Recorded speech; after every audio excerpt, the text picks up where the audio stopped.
чемпионатының ойыны башталды білек бойынша.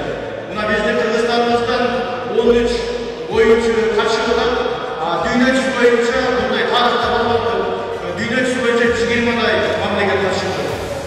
Бұндай тарихта бізде Қырғызстанымыз тарихында болған емес. И Жалал-Абад тарихында бірінші жол болды.